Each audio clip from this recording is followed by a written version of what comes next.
লিখেছেন হাবিবুর রহমান।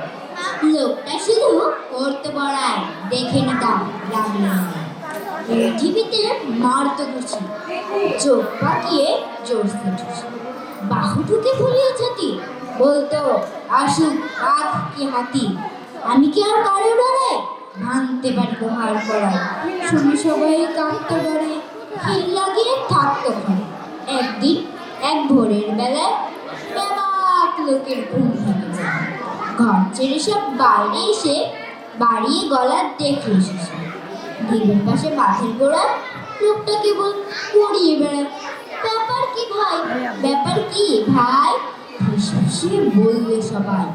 লোকটা তখন চেঁচিয়ে জানায়, ওই ধরেছে নাকের ডাঙায়। সবাইকে ধন্যবাদ।